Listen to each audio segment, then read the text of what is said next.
Thank you very much for being here today. My name's Kelly. I'm going to go ahead and kick our group off. We're called Communication Breakdown. Today we have analyzed an episode of The Office. It's episode 10, season 5. It's called The Surplus.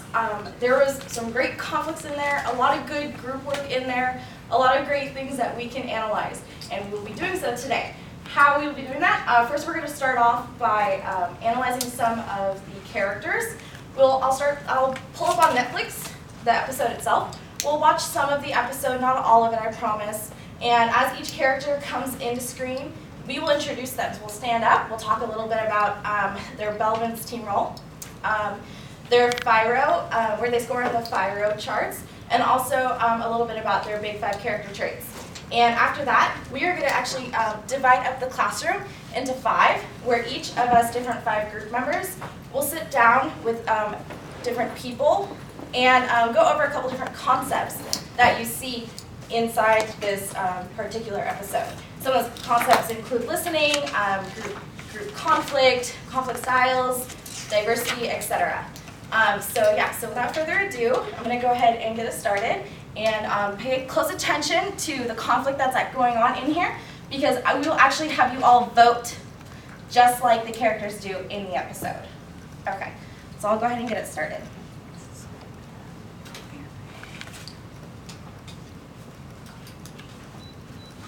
Oh, I pressed the wrong button. It's okay. Okay. How's everybody's day going? Good. I'm excited for those donut holes. I'm on your way out. I'm excited. But who else going next? Who's the next group to go to present? You guys? Are you guys ready? I hope so. Yeah. Do we see it? No? Is the on button flashing? It is now. Apologies, I'm not used to. It's one thing being a professor and giving presentations and stuff. It's another thing working the technology that comes with being a professor. I give you serious props though. Okay. And that's off, and this is on. And what's happening?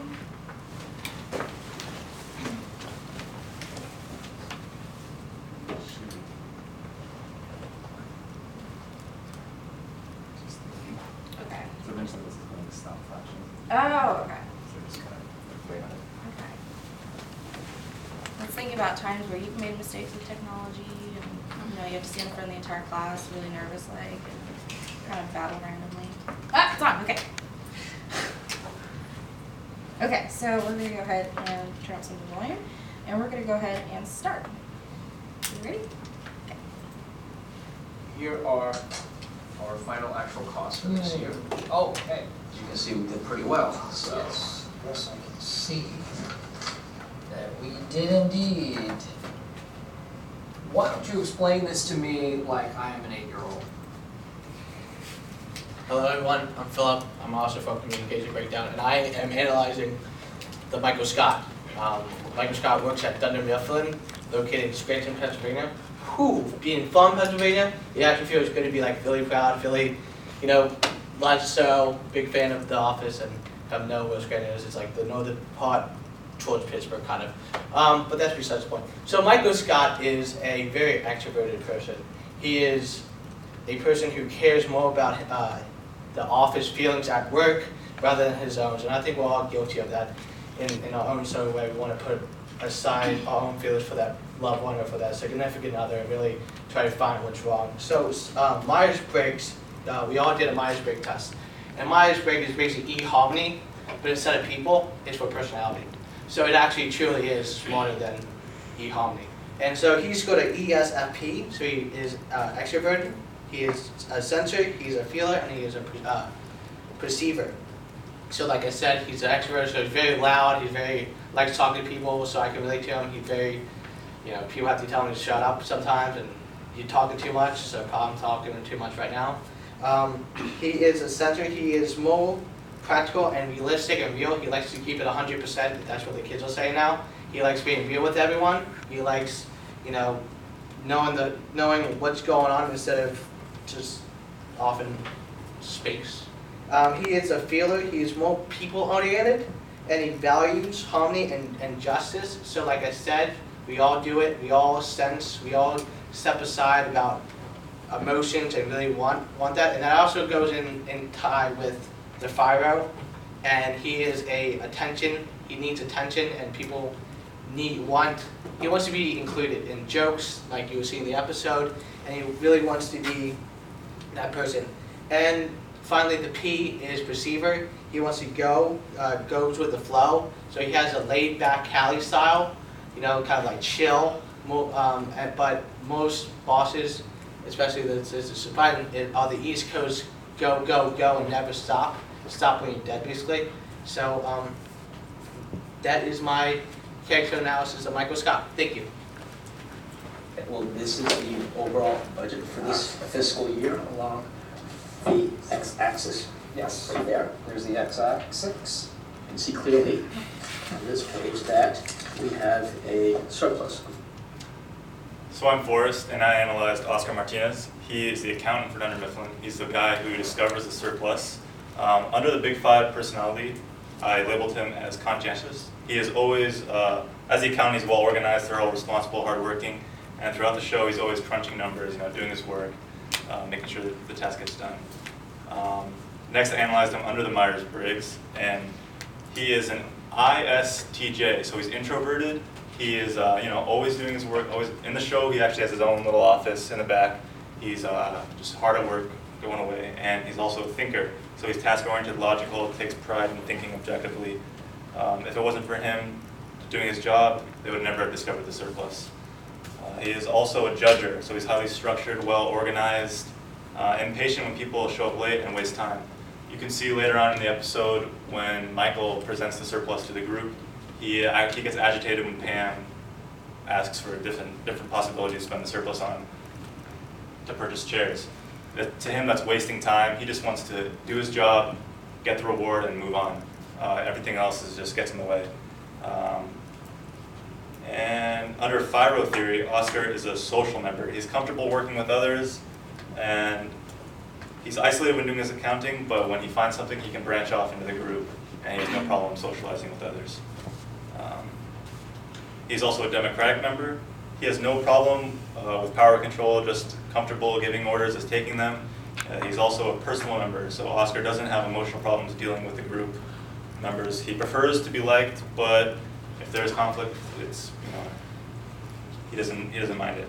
Oscar always focuses on his work and doesn't like to get involved with outside relationships. He's really task-oriented.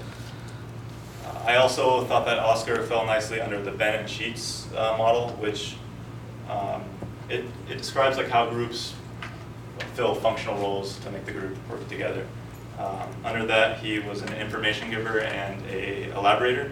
So obviously he finds the surplus, gives that information to the group, and then is forced to elaborate it to Michael, who you saw explain to me like I'm 8. He doesn't understand, so Oscar fills those roles.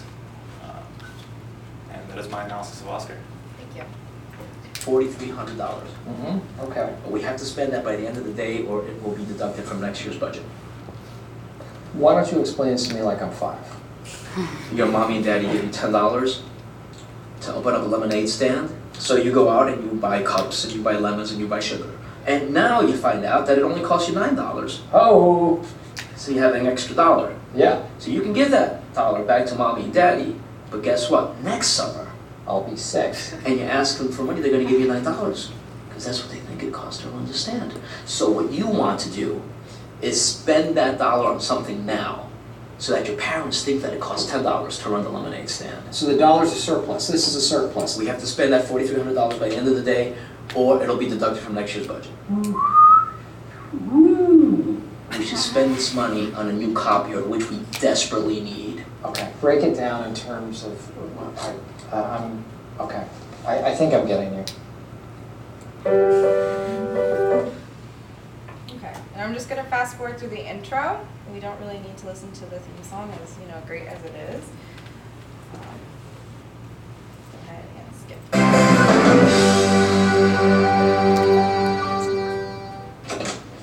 everybody. Christmas has come early this year. Oscar, very smartly, has discovered an extra $4,300 in the budget. Thank you, Oscar. And I have decided with that money, I am going to buy a new, drum roll please. Can anybody guess? New chairs? No, a new copier. Unless everybody can agree on something better? No, please do not do this. Yes, Michael, new chairs. These chairs are terrible. We were supposed to get new ones last year. Hello, I'm Monica with Communication Breakdown, and I'm going to be talking about Pam Halbert. Pam, as many of you know, is the receptionist at the office. And according to the Myers-Briggs Type Indicator, Pam is classic INFJ. She's introverted, she's not a big talker, she is intuitive, she has a talent and passion for art, she's a feeler, she's very emotional, and she is a judger. She's very neat and organized and get things done. In the first season of the show, the employees see Pam as kind of shy, meek, and reserved. She doesn't really stand up for herself. She doesn't like to make big decisions. She kind of lets people take advantage of her. But as the season progresses and as the show continues further along in the season, and specifically in this season, in this episode, Pam starts to gain more confidence in herself, and she becomes much more assertive in her role. And we see this when she stands up for herself and she lets everyone in the entire office know that they need new chairs.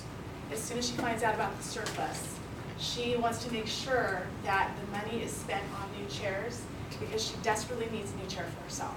Her chair is broken, it's worn out, she's been promised a new chair, she hasn't got one yet, she needs to make sure that that's where the money goes. Okay, when looking at William Schutz's Spiro theory, Pam makes sure that all of her needs are met, and therefore she is a social member, she's accepted by the group, and she's also a democratic member, and we see this when the employees in the office side with her to get new chairs. And then she is also a personal member, and we see this when she stands up for herself and she lets everyone know that they need new chairs, even when half of the office doesn't want new chairs, they want a copier. But she doesn't back down, she holds her ground. So because of this, she is considered a personal member. And as far as the big 5 personality traits, Pam is seen as agreeable. She is very cooperative, friendly, flexible, good-natured, and very tolerant. So that is normally Pam's characteristics. But because of this episode and because of the conflict in the episode, and because she's the main reason why they're having a conflict, she's actually the opposite of agreeable, and she's now disagreeable. And the reason why is because she has a personal motive. She wants new chairs, and so she wants to make sure that that happens. So that's my analysis of Pam. Thanks, Monica. So again, more with the episode.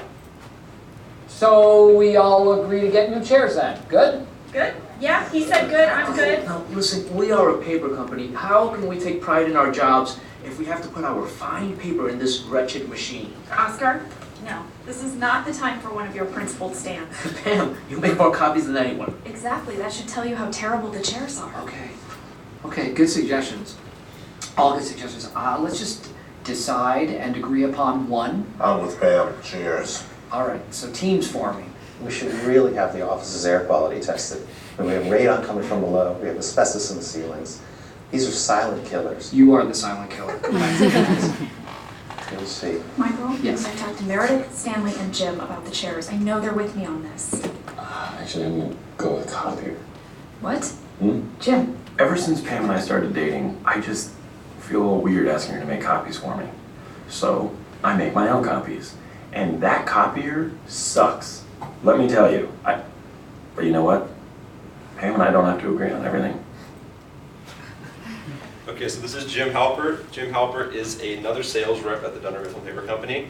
His Myers-Briggs personality profile labels him as an ISFP, an introvert, sensor, feeler, perceiver. As an introvert, he likes to keep to himself. He will often stay quieter among the group setting. He'll try to not attract too much attention to himself, just get to work, get it done, which is also his sensor personality. He is very logical in his decision making, but is not afraid, but he's also a feeler, and he's not afraid to tap into those emotions and consider the emotions of his fellow coworkers, as you see here when he's thinking about Pam, his wife in the future.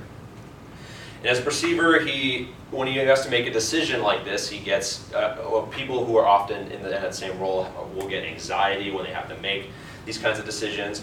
But he is also appears to be very laid back, like as you can see here. And under his big five, under the big five, I labeled him as conscientious. He is very like I said, logical. He thinks about others and considers their feelings among his own at the same time. And under the fire theory, I put him as the opinion giver, the compromiser, which is he will give the opinion on what he thinks they want to do, and then he'll put that opinion forward to the rest of the group, see what everybody else thinks, and try to come to a compromise off of that.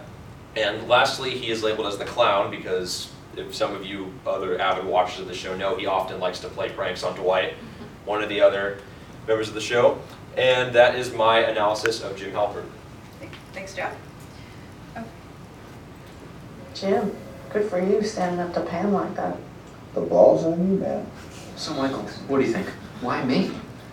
You have to make the decision. Wow, okay, well, I swallowed all your ideas. I'm going to digest them and see what comes out the other end. Okay, and we're just gonna fast forward just a little bit through the episode. Like I said, we're not watching the entire episode, unfortunately. Although this is a good one. If you feel like binge watching, don't forget this episode. It's pretty good. Lots of meaty conflict in here, guys. Okay. Got a call about a problem with you. Did somebody call Hank? Hank, thank God you're here. The office is at a crossroads. So this is Hank. I analyzed Hank. He is the security officer for this particular office, and he definitely fits in this group as, under Belbin's team role theory, he fits in this group as a team worker. What team workers are, they are people who calm the waters, they're diplomats, they're hardworking, and they're all around supportive inside the group. So when he comes in, he's asked to come in and play a part of this conflict. And he does that by coming in saying, hey guys, what's going on? How can I help you? How do you need me? I'm supportive, but I'm also not inside this conflict. I'm gonna play the diplomat. So that's how he fits in his team role theory as team worker. Under Schultz's fire theory, he is definitely a social member. When he walks in, people recognize him. They know who he is. He feels socially accepted. There is no needs there where he feels like no one's respecting him, no one's listening to him. That's what